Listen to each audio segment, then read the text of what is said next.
接下来有请第6组上台准备。第6组同学为会计系的张静玉、国际系的张云欣以及会计系的李秀义。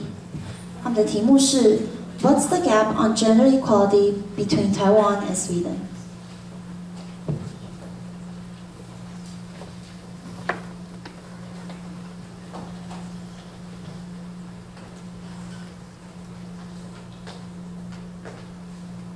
Good evening, ladies and gentlemen. We are Group 6. I'm Zhang Jianyu from Department of Accounting. I'm Lin Shouyi from Department of Accounting. I'm Zhang Yuxing from Department of International Business. And today our topic is, what's the gap on gender equality between Taiwan and Sweden? We know that in some countries, especially developing countries, women are marginalized in society. And in developed countries, women may have higher social status. We consider Taiwan as a developed country, hence we think Taiwan's women may be treated better.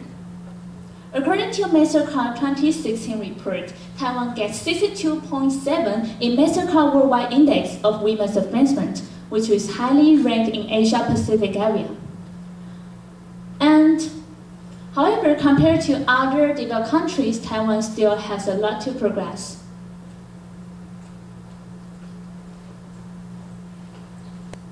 And today, we're going to compare two countries, Taiwan and Sweden, on the issue of gender equality.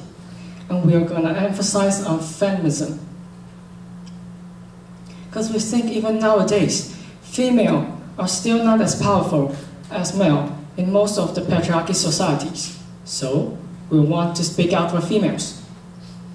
Most of the people in Taiwan have a stereotype that females are not as good as male in most of the field. However, according to a survey, people in Sweden do not have this kind of assumption. So, we think Taiwan has deficiency in improvement of gender equality than Sweden. As we undergraduate, we can discover some stereotype in our youth age. This is the situation. Girls are encouraged to choose literature, art, or social science as their major. And if there are some girls who select computer science or physics, such masculine major we call them, people are often amazed. They'll say, wow, why do you choose this as your major? I know a lot of boys are outstanding in this field, and it's not so easy for a girl. Do you notice that? The majority in Taiwan has a fixed image to a certain group, and they think in that group, people have something in common. They think females should be tender, be patient, be sentimental, while males should be serious, be strong, be sensitive. That's the stereotype. And if stereotype deepens to a more malicious or negative degree, that will be discrimination. Discrimination and stereotype are catalysts of gender inequality. Here are some statistics. In 2013, female labor participation rate in Taiwan is 50.6%, and in Sweden is 60%. It shows that there's a gap between these two countries. And let's talk about parental leave. Sweden offers 16 months parental leave, which can either be taken by father or mother. And with two months set aside for dads only. Moreover, they are planning to lengthen it to a 3 months paid parental leave for dads. And how about Taiwan?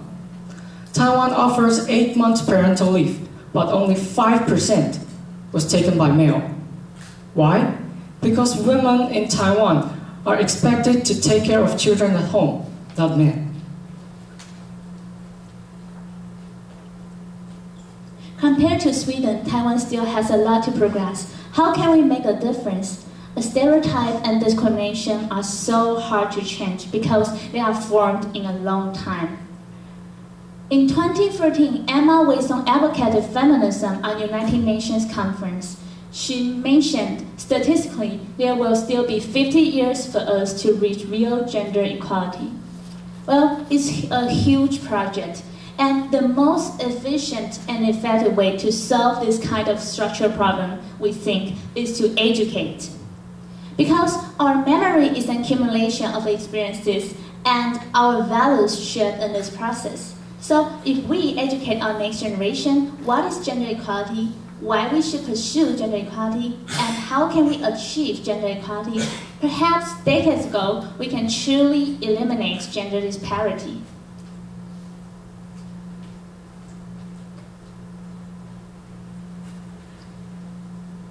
And in Taiwan's Congress election, there are female reservation quotas.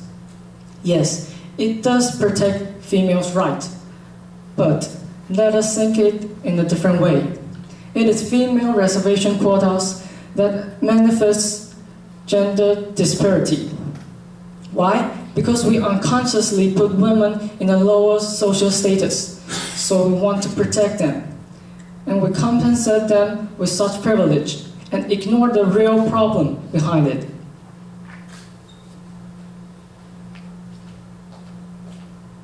Feminism has galloped in recent decades, and inevitably it changed.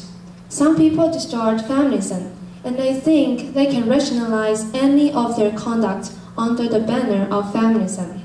You can't form to them because they'll think you violate feminism, and if you scold them, you're dead, because they'll fire a sofa to you, scolding that you're a chauvinist. It's totally irrational, and it's distorted from the true meaning of feminism. The essence of it is females should be independent and confident, not be selfish and arrogant. Taiwan does do improvements on gender equality. However, compared to Sweden, we still have a long way to go. Governments can implement more education on it, and people also can reach a consensus that gender equality is a trait and an ultimate goal that all of us should strive for.